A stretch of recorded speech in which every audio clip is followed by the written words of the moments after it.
This episode is brought to you by Progressive Insurance. Fiscally responsible, financial geniuses, monetary magicians. These are things people say about drivers who switch their car insurance to Progressive and save hundreds. Visit Progressive.com to see if you could save.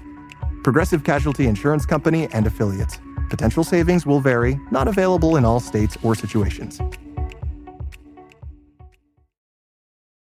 This episode is brought to you by LifeLock. It's tax season, and we're all a bit tired of numbers. But here's one you need to hear. $16.5 billion. That's how much the IRS flagged for possible identity fraud last year. Now here's a good number. 100 million. That's how many data points LifeLock monitors every second. If your identity is stolen, they'll fix it. Guaranteed. Save up to 40% your first year at LifeLock.com/podcast. Terms apply. This podcast contains adult themes and language, and some of the things that we discuss may be disturbing to some listeners. In this podcast, we discuss sexual assault, torture, race, and murder. Listener discretion is advised. Please take care of yourself.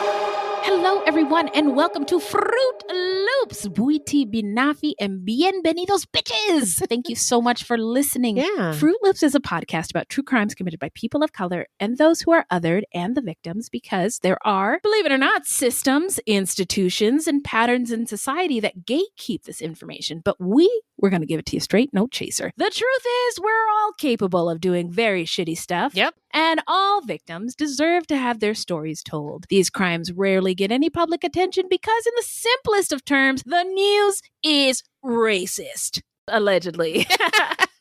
And we are Wendy and Beth. She's Wendy, a Black Latinx woman, and I'm Beth, and I just happen to be white. Mm-hmm. Now, that's just a little piece of who we are. Oh, yes. But who we are not is journalists, investigators, or psychologists. We're just a couple of gals interested in true crime. Also, the opinions expressed in this podcast are just that, our opinions.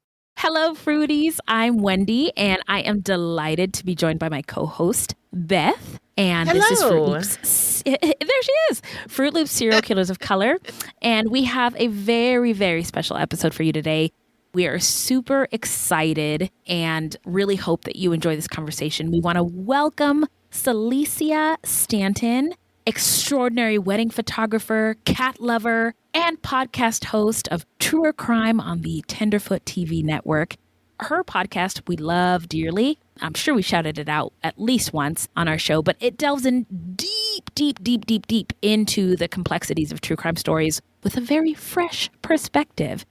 And Celisia, like Beth and myself, is a fan of true crime, but also nuance and context in the telling of true crime. And listen, she has not shied away from also commenting on the true crimes of the colonizers. Amen. And so she's not afraid to go there and discuss overlooked details or difficult topics. Truer Crime is a phenomenal true crime podcast dedicated to telling stories about real people with empathy and integrity. We love it. We love you, Celisia, and we are just so happy to have you. So let's give a warm welcome, and you deserve a round of applause. Thanks for being here.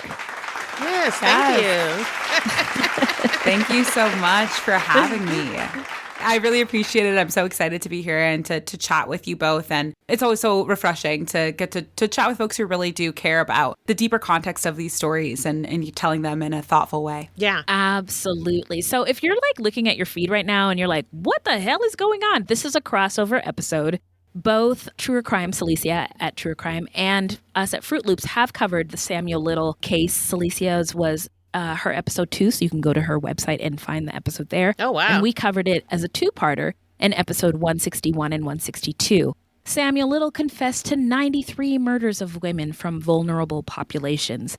And what often does not get discussed with this case and others like it are the victims and the themes which occur over and over and over again in our society and continue to fail victims and all of us, really. Yeah. Before we get into the Samuel Little and, how somebody comes to become a person who kills 93 women and what in the world kind of society allows that kind of shit to happen unchecked for 35 years. Celisia, tell us, how you doing? Yeah, I'm doing good. I'm really excited. I'm gearing up right now for launch of season 2 of Truer Crime, my podcast. Nice. So that'll be coming out on January 20th, which will probably be after or once you listen to this, you'll be able to go check that out. So I'm really excited. It's a lot of last minute details with that, but I feel like we have some powerful stories that we're hoping to cover and get some visibility for. And so kind of just in that last minute scramble. And also I'm doing my first live event next week too. Oh, wow. On Nice. the 23rd to kind of celebrate the launch a little bit and get to connect with some folks with another Minneapolis based, because I'm in Minneapolis, podcaster, Chris Stedman. So yeah, I'm doing pretty good right now. Very cool. Fantastic. Now, is this a true crime event, like just you and this other podcaster, or is it a bunch of true crime folks, like a crime con? Like, what is this? Oh, so it's called Podcasting from Below. So it's not true crime specific because Chris doesn't have a true crime podcast. So Chris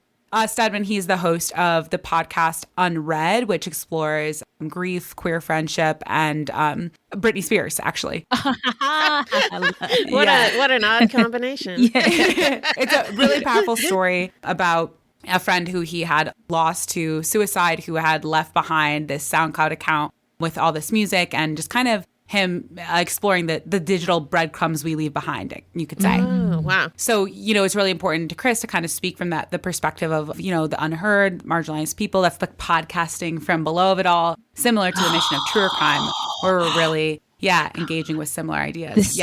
So the event is really going to be a conversation between me and Chris. Then we have some cool local partners. We're going to have like a pop-up bookstore for folks to shop, and then also like a book drive for Women's Prison Book Project to kind of have an action item associated with the event. That's something I like to do at the end of all my True Crime episodes, is like, how can we take the stories that we just engage with and like bring that to the real world. And some just like a good opportunity to kind of get connected with folks. And I'm looking forward to it. It'll be good. Oh, well, Fruities, you will have to check that out. Sounds and exciting. If you've got info for us that we can share, we would love to put that on our platforms. I'm sure our Fruities in Minneapolis would love to go. Oh yeah, and we'll have a live stream too, so I can send you the very live stream. cool. The Fruities around the world can go. Even better. Oh, we love this. And what's the name of it one more time? I just want to make a note. Podcasting from Below is the name of the event. Yep, and I will definitely get all that info over to you. Yeah, we'll post it. Love it. Okay. Well, I'm glad you're doing well. Again, we're both very glad you're here with us. Beth, you all right over there? How you doing, friend? Yeah, I'm good. Just got home from work a little bit ago and shoved some food in my face, and here I am. Here we go. Yeah, we're all on 3 different time zones. I'm Eastern, Celisia is Central, and Beth is Pacific. I'm on Mountain right now. Or maybe you're on Mountain now. Arizona is so fucked up. Oh, yeah, it's confusing. Yeah, sometimes they're on Pacific and sometimes they're not. And now I guess they're Mountain not. right now. Yeah. All right, well, let's sort of dive into what we're all here for, right? We all covered the Sam Little case. We all do true crime podcasts and talk about the nuance and the things that most people don't talk about. And so what we'll start with is a summary of the case. Does that sound okay with everybody? If I get into Go for it. The Sam Little of it all. He's really the least interesting part of the case, if you ask me. But Sam Little was born in June in 1940 in Reynolds, Georgia. He was raised by his mom and his grandmother, and he was abandoned by his mother. And some sources say his mom was a sex worker. He said that. Oh, okay. He said that. He claimed Thanks, that. Beth. Yeah, but we don't know if she was or not. Now, what about the fact that he may have been born in prison? Is that Don't know. something that he said, or anyway? Nonetheless, he was raised by his grandmother.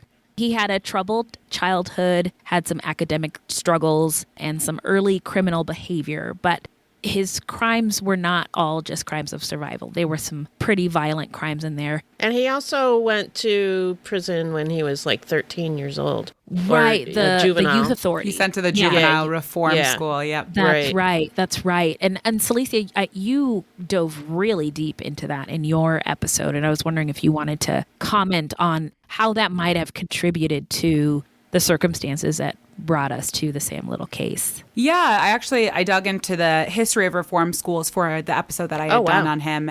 Just to kind of learn, because I was, a lot of what I was wondering as I was looking into this case is like, could this have been prevented, right? He had so many interactions with the criminal justice system before he was eventually convicted for any of these cases in 2014. Right. And so to me, I was like, the first place of intervention is obviously his childhood, right? When there's still so much potential for the person he would be before he ever killed anybody. Right. And so I looked into, he had gone to the boys' industrial school. That sounds awful. Yeah. Looked into that and like other similar schools. This is a whole kind of movement. Charles Manson actually was sent to a similar kind of reform school while he was young as well. And really, these schools have a reputation. Yeah. And I think maybe in the beginning, the idea behind them was well-intentioned, right? They were created by these folks who were called reformers. And those people believe that children shouldn't have to go through the same criminal punishment process as adults, which I think is, that's the roots of our juvenile justice system, right? So they believe that kids, unlike adults, could really change, that there's still a lot of potential for that and that they deserve something different. But unfortunately, a lot of these schools would end up kind of just mirroring the adult counterparts. They were super punitive, harsh. They were known for these cultures of abuse.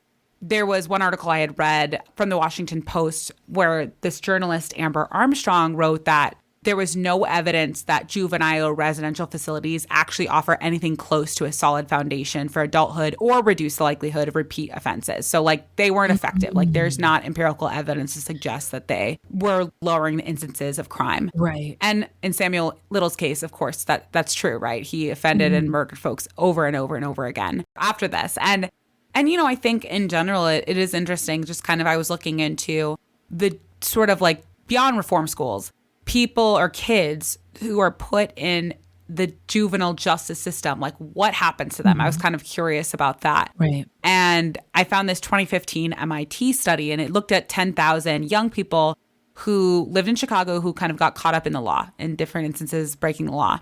And the researchers found that over the 10 years that they followed these teens turned adults, these kids were 23 percentage points more likely to end up in prison as compared with young people who had similarly broken the law but did not end up incarcerated as a teenager. Wow. And this result actually was true even when they controlled for the kind of crime that was committed. So it wasn't even maybe they were just the more violent offenders.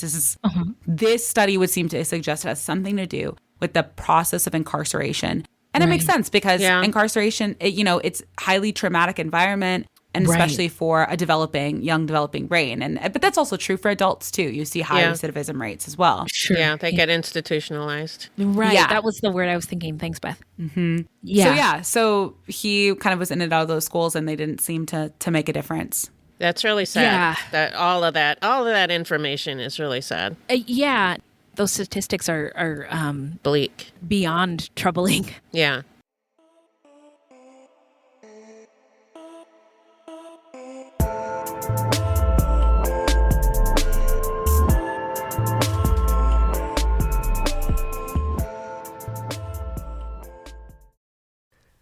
From DNA testing to the Dixie Mafia, Crime Capsule brings you new stories of true crime in American history. I'm your host, Benjamin Morris. Join us for exclusive interviews with authors from Arcadia Publishing, writing the hottest books on the most chilling stories of our country's past. You can find us wherever you get your favorite podcasts or on evergreenpodcasts.com. Crime Capsule. History so interesting, it's criminal. My name is Bill Huffman, and I am a former Cleveland news producer, and I am now the host of the podcast, Who Killed? I began the show focusing on the unsolved murder of Amy Mihaljevic, and now each week I explore a different case with a focus on some of the victims who don't get the attention they deserve. I have a deep catalog of over 225 episodes, so there is a guarantee there will be something for you. Who Killed is an evergreen podcasts, killer podcasts, and slow burn media production. Subscribe today wherever you get your favorite shows. Do you know if the reform school that he went to is still around? I don't know. I mean, I would doubt it. I think a lot of these reform schools would have adapted, changed, or closed down. I know that there's a lot of reform schools, especially for young girls, that I feel like I've heard of that existed. A lot of them are closed down now, but after this point in the 60s through the 90s even. And I've heard a couple podcasts come out that kind of cover this. I'm thinking Paris Hilton might have went to an institution similar to this, and she did a whole podcast series about people who experienced these reform quote unquote schools. And it's big business. Yeah. And, if you tell a person this will help your child, it's hard not to hear that and just assume only good things, right? Mm-hmm. And so I think that's why institutions like this are able to thrive. Yep. Because there's different iterations of them even in 2024. Yeah, I was thinking about when my daughter was a teenager, she got into a lot of trouble, and I was a single mom and I didn't know what to do with her. Mm-hmm. And it actually crossed my mind at one point to send her somewhere. Right. And then I looked into it and found out more information about it and found that it would probably make things worse. So I didn't do it. But, just the promise of and getting the drama out of your life. It's just so much drama when you have a kid who's getting into trouble. So I understand what the appeal is for parents. Sure. I mean, back to what we wanted to kind of focus on is the societal issues. And I think the reform school part is an important one in that it didn't help Sam Little. No. And this made things worse, probably. This for him specifically, but this is one of those recurring themes. These institutions pop up with the promise of helping or reforming, right? And they do the complete opposite. Yeah. And it still exists in 2020. Where are we? 2025. Yeah. So right. I just wanted to bring that. Bring that up. But yeah, I mean, and that's what I find frustrating. We've done this show for 8 years now, and the thing that is frustrating for me is we keep doing the same things and getting the same awful results. Yeah. Okay, so Little had a troubled childhood, and his early crimes included petty theft and juvenile delinquency in Ohio.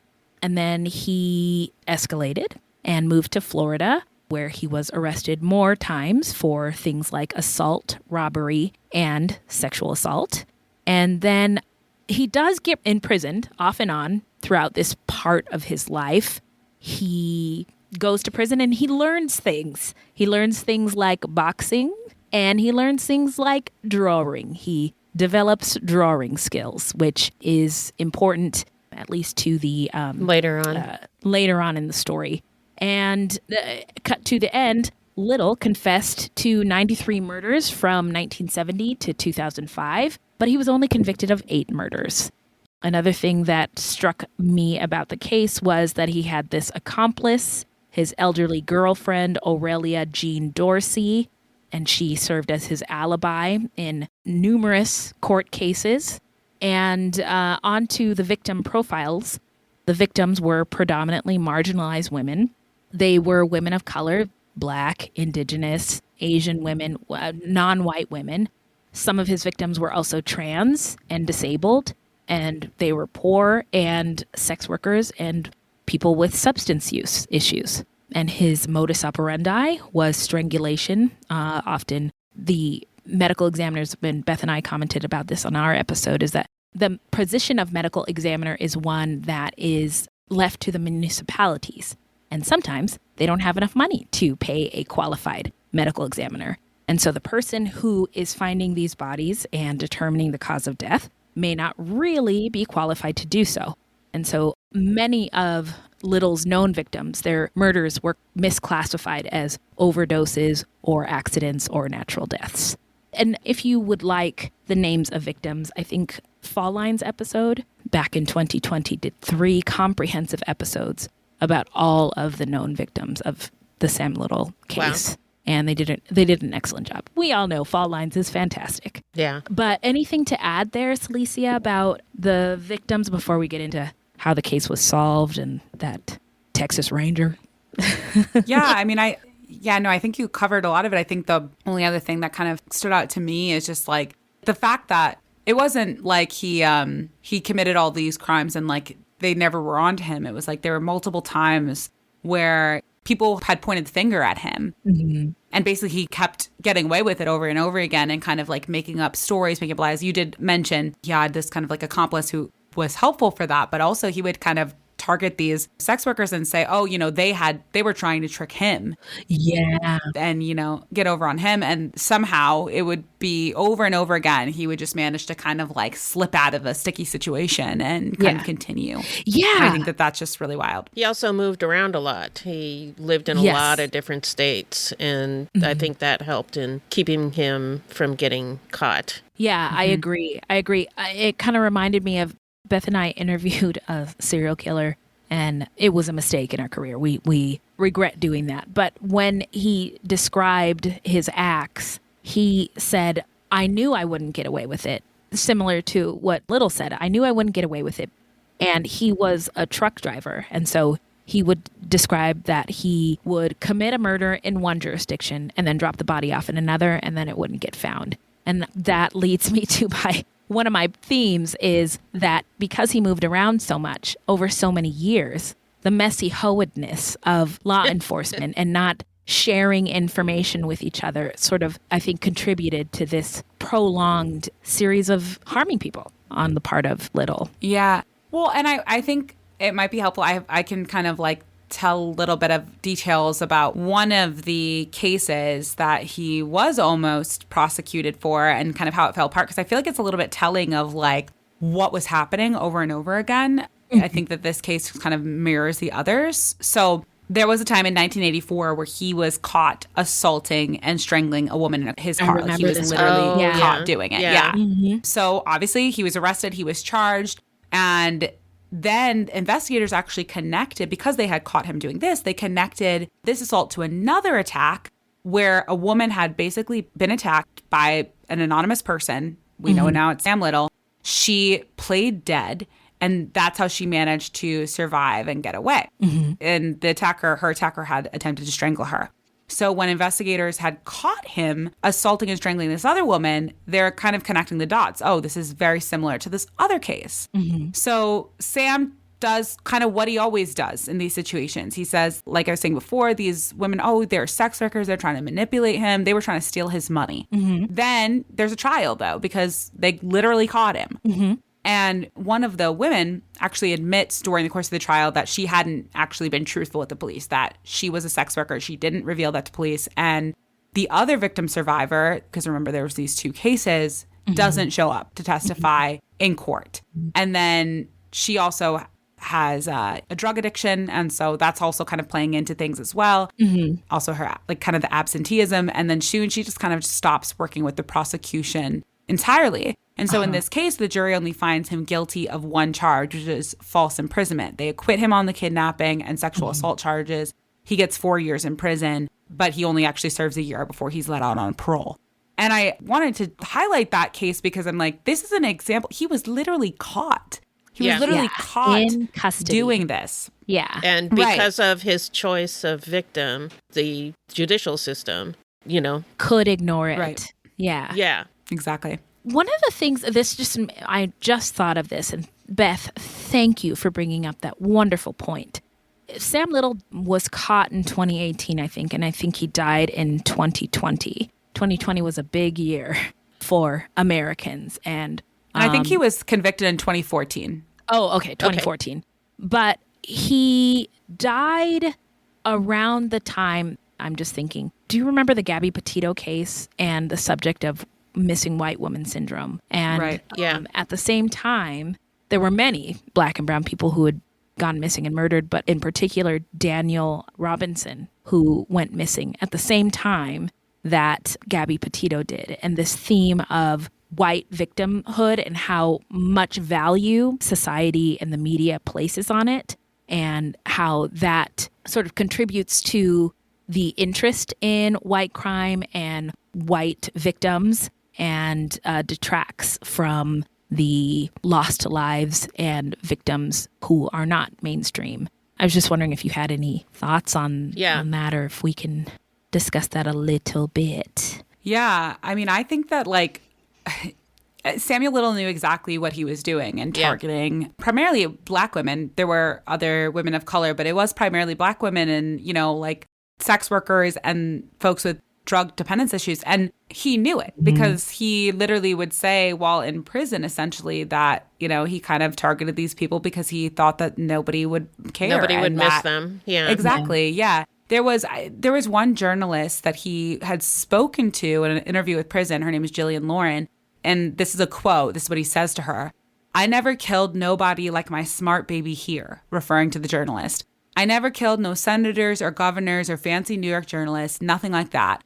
I killed you, it'd be all over the news the next day. I stayed in the ghettos." And so it's so clear that like he understood, even from his own lived experience as a Black man, that these people were sort of disposable. Right. And I think that we haven't really changed in terms of like, our society hasn't changed, right? Like in many ways, these are still sex workers, for example, are still disproportionately victimized by serial killers. Yeah.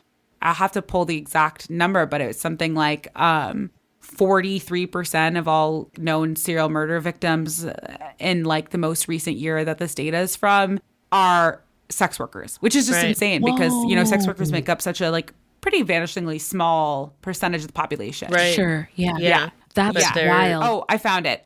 So sex workers make up 0.3% of the U.S. population, but 43% of known serial murder victims. And that number basically, from the data that I had found, increased. So like the data starts at in the 1970s, it's like 13% of the serial murder victims are sex workers. Then in the 1980s, it's 21%. In the 90s, it's 31%.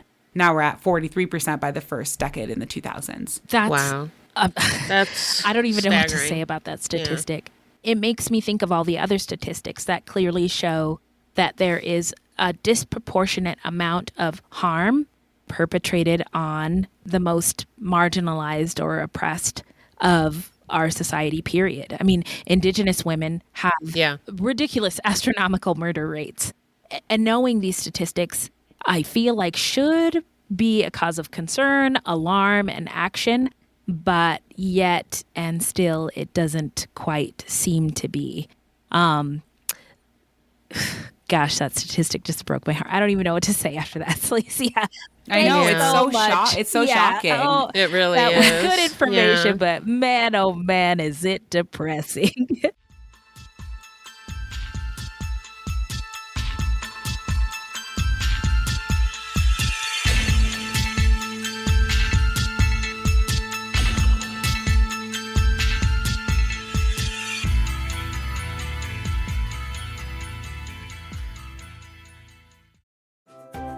Is the pressure of your wedding day being perfect from sunrise to sunset weighing on your mind?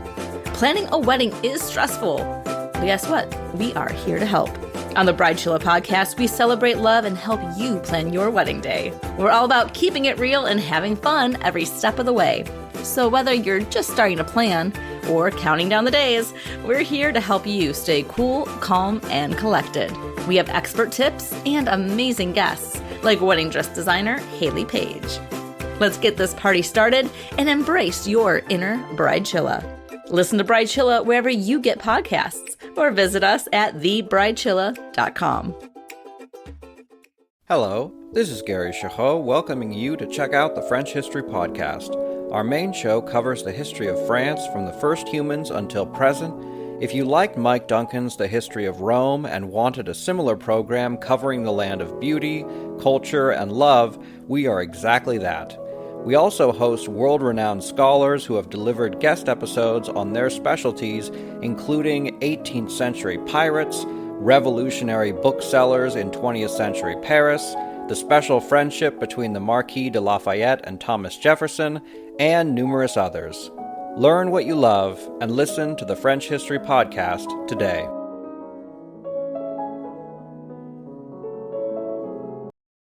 And it's especially interesting, I think, when, disproportionately, we love to talk about serial killers in popular media, right? Like there's no shortage of coverage of especially white serial killers who victimize white people or just other people who aren't actually likely to be the victims of violent crime. There's so much representation, right, of that in true crime media. And of course, that's what a lot of what you talk about on your show. And what's interesting to me is that we can be so fascinated by serial killers and not know a statistic like that. Like that statistic is shocking. Yeah. That tells you that it's like almost half, So it's so weird to feel like live in this culture that's so discordant where you simultaneously, we have this fascination with serial killers. We don't actually have a real understanding of what that actually looks like in the real world. Right. And when you put those two numbers together, point something percent and nearly half of the victims is wild. What do you think the reason for that is? What is, if you could pinpoint a thing or two, what is the thing that sort of allows this to happen? I mean, my thought is it starts with an R and ends with an acism. But do you have any thoughts based on your experience in this podcast, True Crime Game? What is the reason and how can we fix it? Are you talking about sex workers being targeted disproportionately? Well, I know that there's a solution for sex workers, get them in the HR department and benefits, etc. But the bigger issue is that marginalized people in this society are really vulnerable to harm from so many angles, but also their lives, their existence can be stamped out by somebody like a Sam Little, and it can go unpunished, unsolved, not reported on. And so I'm just wondering if you have any theories about what the reason is and if you have any thoughts on solutions. Yeah, I mean, I definitely think that racism has a lot to do with it. And then it's also, a lack of resources too. It's I think it's a lot of things are converging, right? Because it's not just, people, you can't just say, it's just that people don't really care about Black people. That might be a part of it, right? Or other people of color, Indigenous folks, right? They don't want to, if they hear a story about somebody who's non-white, maybe they're less interested. You could say that, right? But I think there are other aspects feeding in as well.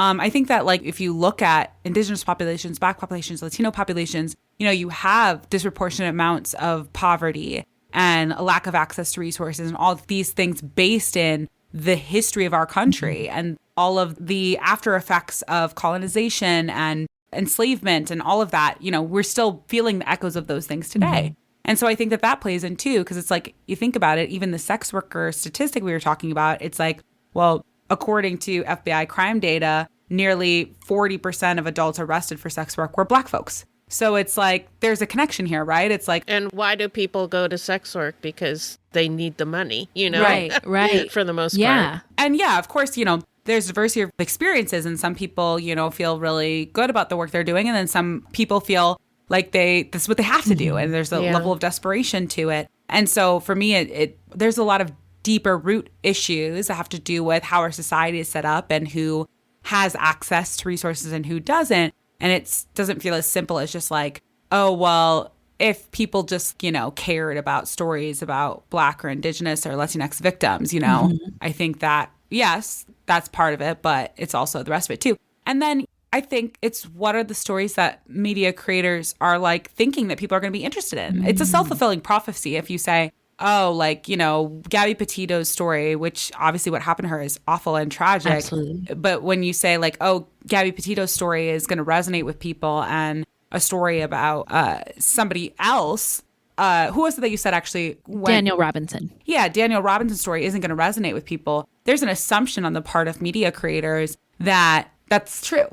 But I actually feel sometimes we have to buck the trend, right? Maybe actually if you put out a story or you elevated a story that was about a marginalized person or marginalized community, people might resonate with it more than you think. But, it's it's a cycle, right? That we just kind of keep assuming that true crime, or even just anybody who listens to news, but that consumers want a particular type of story. But I think that people want to hear these stories. They want to hear stories about Samuel Little and all of his victims. And there's plenty of people who can relate to those experiences. So yeah.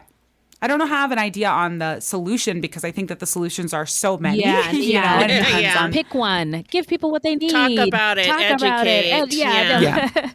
So I guess let's get into sort of the themes now that we've summarized the case. I guess the big question is, what in the hell would drive somebody to kill that many women? And what in the world is wrong with us to allow it to happen for so long? There's obviously system failures. You know, he evaded capture, as Celisia was saying. Even when he was in custody, they couldn't like keep him, you know?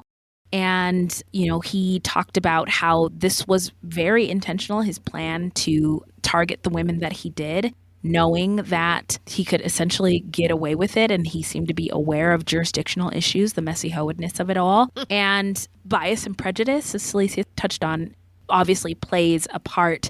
I think, I wonder about the news coverage at the time. I first heard of Sam Little on a 60 Minutes episode that happened in 2020. I remember that episode. With the Texas Ranger who was the star of the show because he got Little to confess to all these murders. But like for 35 years, people lost loved ones and nobody did anything. There wasn't news stories. I wanted to say that with BIPOC and marginalized victims, and BIPOC is a term that not everybody loves, but I'm using it just to shorten my statement. There's not that much news coverage for victims like Little's. And if there is, it's not very prolonged. And the reason I bring that up is somebody just asked me about JonBenet Ramsey the other day.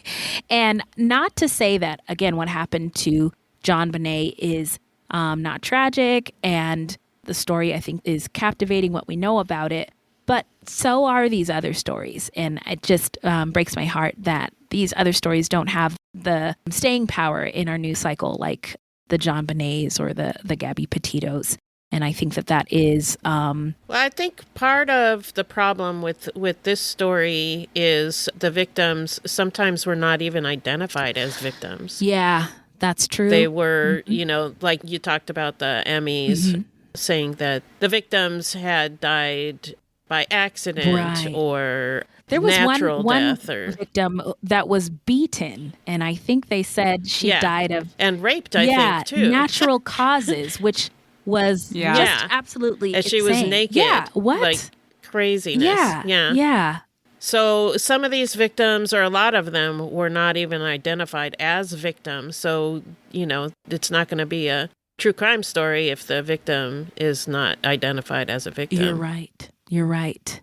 Was it DNA that sealed the deal for him? Finally sealed the deal. Caught? I think it was. So, you know, obviously thankful for DNA and forensic innovations, if you will. But, you know, I think that's another component to the story is the technology to be able to solve these crimes just advanced in a way that made maybe catching him a little easier in modern day times. Yeah, I'm not sure that in modern days if he would be able to get away with it as long as he did. Yeah, I think you're right. I mean, obviously he was, like Celisia, you were talking about how he could talk his way out of things. Mm-hmm. So he was obviously really good at that. And with the criminal justice system, not allowing victims to really speak, you know, because the way they were treated, they didn't want to participate. They were treated as less than. Or like they had done something wrong. Right, exactly. They didn't want to participate because of the way that they were treated. They were treated like shit. Yeah. But with DNA, they don't have to participate, right. You know? Yeah, it's not the great equalizer, but in my head, it is the great equalizer. Because again, you can't deny DNA. So if the DNA says he did it, and you know, biases, police, messy hoedness, whatever is in the way is no longer an impediment when DNA is involved. That's why I love it so much. And there was one police officer, I can't remember what his name was, Snow something, who entered information into VICAP, and he took the time to fill out the forms. And I think a lot of police officers maybe don't take the time to fill out all the paperwork, do the things that they're supposed to do. But he did, and I think that was part of why Little got caught. Yeah. Paperwork. Yeah. And I think it was in 2012. So they had connected him to 3 women's murders in 2012. And they were murders that took place in 1987 and 1989. Wow. And those were the murders of Carol Elford, Guadalupe Apodaca, and Audrey Nelson Everett. Yeah. But he was still saying he was innocent. So they actually they actually went to trial. Right. And had to make a whole case against him, which is, I mean, of course he's going to say he's innocent, but it just, he's like, I'm going to do the whole thing again. Like, I'm going to do the same song and dance I've been doing for the past 30 whatever years. And this time it was like the best case ever made against him. It lasted for weeks, I think. And, obviously a jury did end up convicting him in 2014. Right. I also think I remember seeing interviews with Sam Little, and they're quite disturbing because of the things he was doing while he was recounting the crimes. But it stood out to me that he really did not like the title of rapist or sexual assaulter. Yeah. Interesting. That he would admit, yes, I killed these people, but he would shy away from the accusation of rape. He just didn't want anything to do with it, which He would get super offended if you called him a rapist. yeah. So what would he say? I never watched I never watched interviews of him. Was he kind of just like saying, oh, that's not true, I didn't do that? Yeah, he would say, I didn't do that. It was consensual. He would describe the sexual acts as consensual and was, again, offended by the label. And I think the Texas Ranger who was interviewed on 60 Minutes said that Little would not talk to him if he referred to him as a rapist. Wow. So, it stood out in my brain as a interesting fact about this case. Yeah, that is interesting. So what else could we say about this case? The thing that I think about is that there's just so many victims. We should do an episode just saying all their names and doing stories about them. But the fall line has take an hour. The fall line has already done that. And it is really I've listened to those 3 episodes more than once. They did a really great job at characterizing the victims and their humanity and their stories. So I would go check that out.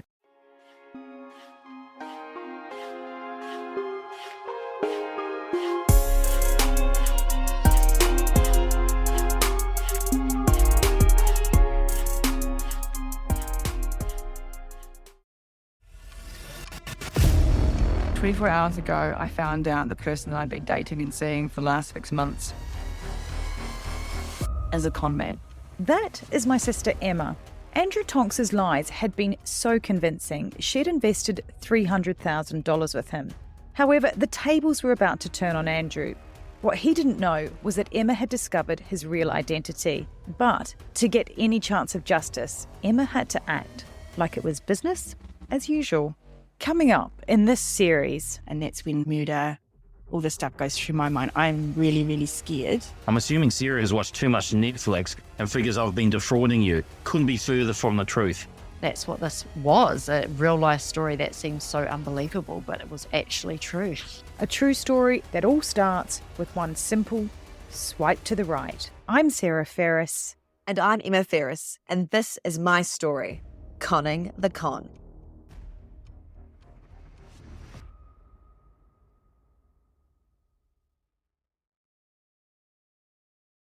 Anything else that you...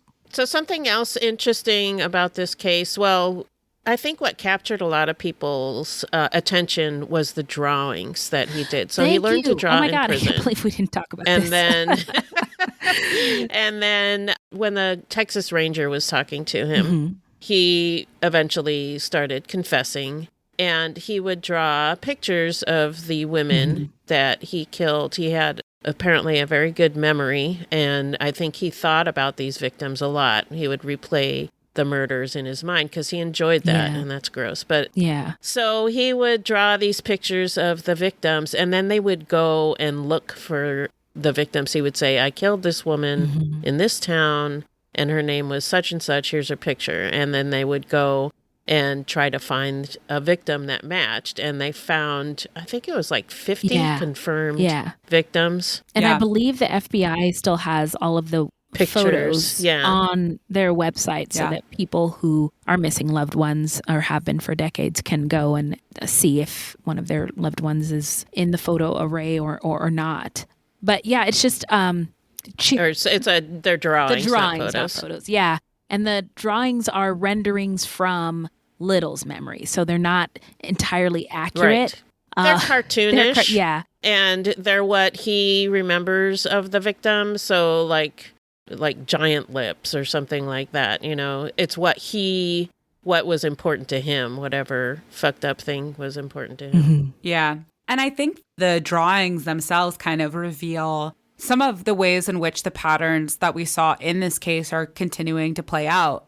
One of the stories that I talked about in my episode was about Bernice Talley, who was 5 years old when her mom actually disappeared. And she is convinced that one of Little's drawings is her mom, Zena Jones. And she feels like Little's recollection of that person in the drawing kind of fits her mom. A young Black woman who had disappeared from Memphis in the summer of 1990. And Zena's family has never found out like what happened to her.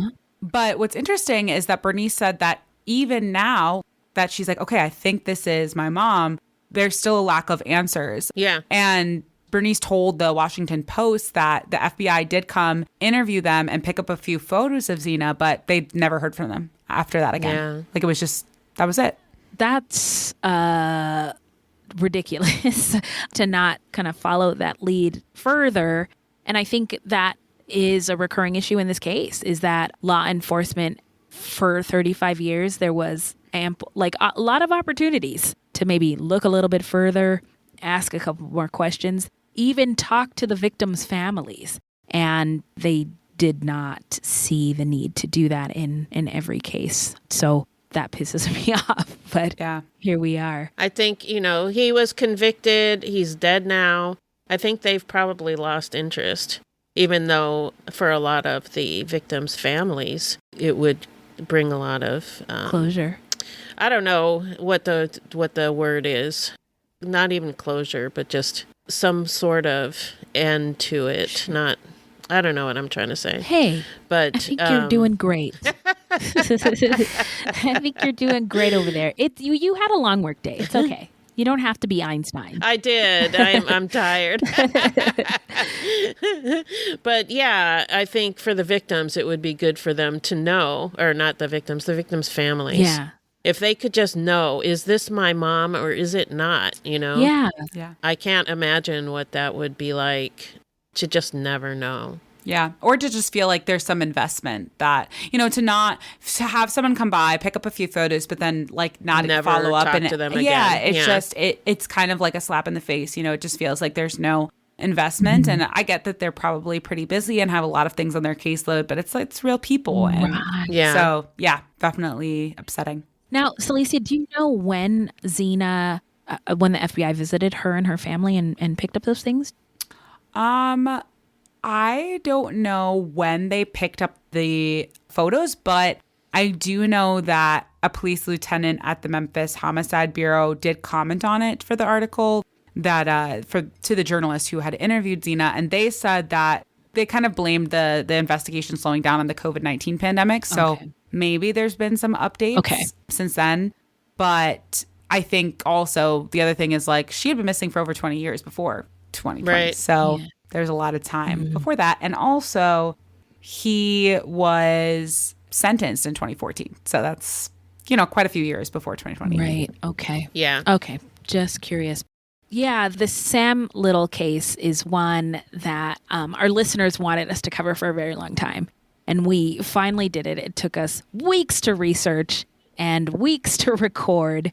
And the issues and the things that we complain about on our show, the news being racist and law enforcement being messy hoes and stuff like that, are issues that are still alive and well to this day. And that is frustrating. But I think the silver lining is, we're talking about them more.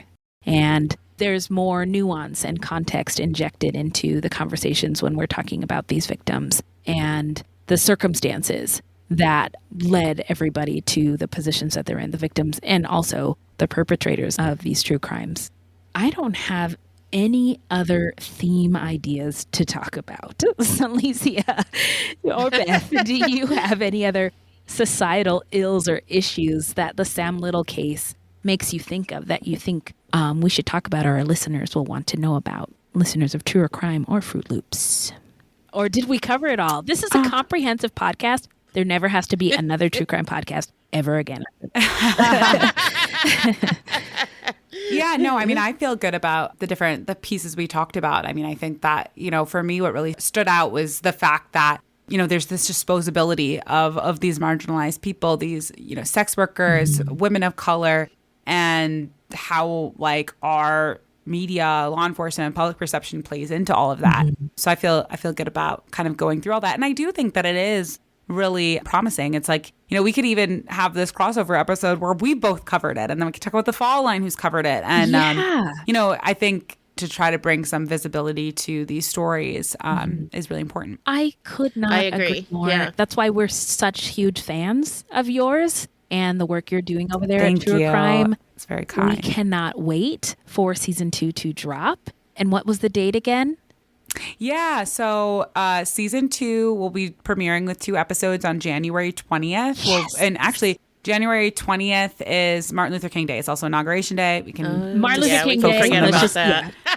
Yeah. It's only Martin Luther King Day. It's only Martin Luther King Day, and that's all I'm interested in. Continue, sorry. That's all I so care that's about, when it drops. But yeah, so it's Martin Luther King Day, and so we're actually going to drop 2 episodes. And one of those episodes is going to be about the untold story of Martin Luther King's assassination. Oh, wow. This is a case that I think, is really... I asked a lot of people as I was writing it, like, what do you know about Martin Luther King's assassination? And I think most people were like, I really don't know that much, right? And the general facts of the case are that he was out on the balcony in Memphis at the Lorraine Motel, and he was shot by a single bullet, which took his life. A man named James Earl Ray was convicted. Well, he pled guilty and was convicted. He had been a fugitive on the run. He'd escaped prison. And he was, ultimately sentenced to 99 years in the state penitentiary. But what's interesting is that the King family does not believe that James Earl Ray is responsible for MLK's murder. Yeah. And in 1999, there was a civil trial where they implicated organized crime groups, entities of the U.S. government, including the FBI and a number of other individuals, in a conspiracy to kill King. But that's just like that trial. Even if, when I was talking to different people about like, what do you know? Occasionally you'd hear something like, oh yeah, like didn't the government do it, or didn't the CIA have something to do with it? There was just like a lack of like people just didn't know the details of any of that. And so I just found that super interesting. I was like, I know very little about this. So that's kind of what made me want to cover this story. And it's just really wild what came out during that civil trial and what other evidence that we found. Yeah. Yeah. Just a lot of really interesting exciting pieces. Yeah. Oh my God, I'm so excited. Can we fast forward? Is it inauguration? I mean, is it Martin Luther King Day yet? Well, that sounds so dope. Yeah. Celisia, this has been a lot of fun. I hope you didn't find us too boring or... Oh, no, not at all. Super fun time with you two. I apologize. The world is crazy. The world is on fire, but I'm so glad that we were able to make it here with you and you were able to join us. So thank you for being on our program. Thank you so much. Yes, thank you so much for having me. And where can the people find you? I know season 2 is dropping on January 20th, but where can the people find you on social media, etc.? Yeah, so thank you so much for asking. You can listen to Truer Crime, all your podcast players, the same one you're listening to this episode on. And then you can find us on social media on X and Instagram at Truer Crime Pod. But you can also follow me on Instagram and TikTok, if TikTok's still around, at Celisia Stanton. And then I also have a weekly newsletter. It's called Sincerely Celisia. It's on Substack. You can sign up at sincerelycelicia.substack.com. And that's really where I kind of share some of like some cultural commentary, reflections, and then a lot of more fun stuff like the shows I'm listening to, the recipes I'm cooking, the things I'm, putting on my Christmas wish list or getting for loved ones, just articles I'm reading, all of that good stuff. So yeah, you can follow me there too. Oh, Awesome. I'm heading over to Substack right now. So this was so amazing. Thank you again. And Beth and I, Wendy, we host Fruit Loops Serial Killers of Color. The show is edited by Minnie, and you can find us at Fruit Loops Pod on all the socials or at fruitloopspod.com. And remember, true crime is true for somebody, y'all. So we want to just say rest in power to all of the victims out there.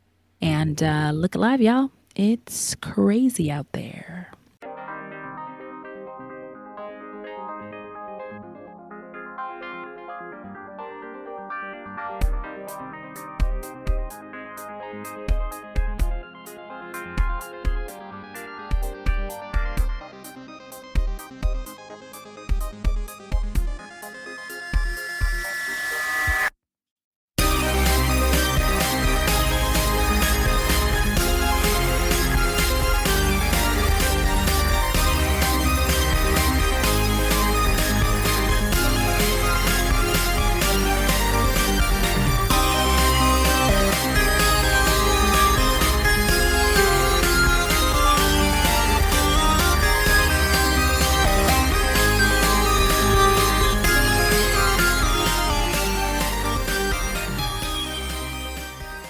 So 5, 6, 7, 8.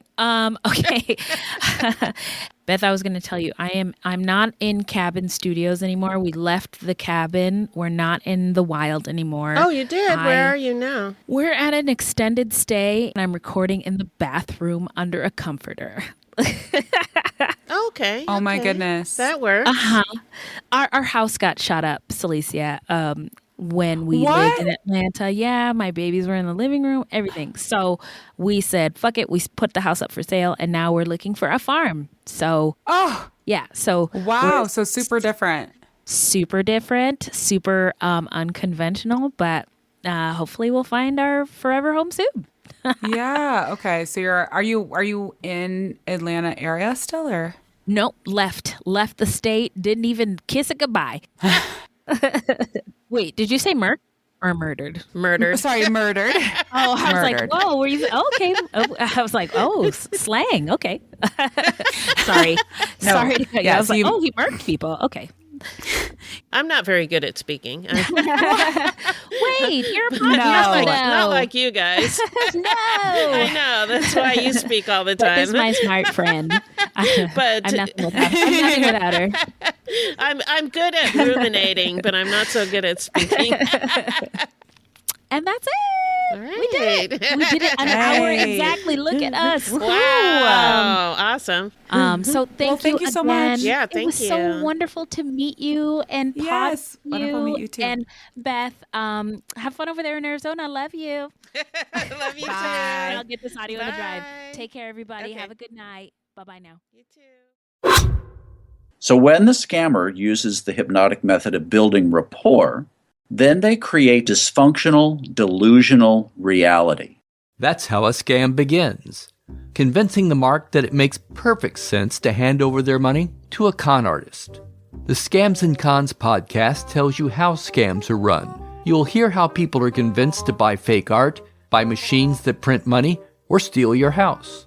I get a phone call from my wife, and she let me know that they had decided to move all our stuff out. I could no longer do anything about it except go through an eviction. And you'll hear it from the experts, people who run the cons. So we go to your bank, you go in and get $6,000 cash, give us each $3,000, we give you this. You go home, and what you find out is cut up newspaper. It's fun to know how the trick is done, and that's what Scams and Cons is all about. Listen at scamsandcons.com or wherever fine podcasts are found.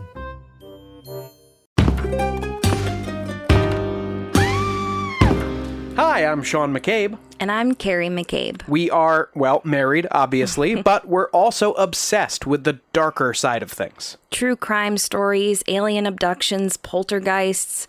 If it leaves you scratching your head and keeping those lights on at night, we want to hear about it. That's why we host the podcast Ain't It Scary with Sean and Carrie. Every week, we bring our listeners a true story guaranteed to send chills down your spine.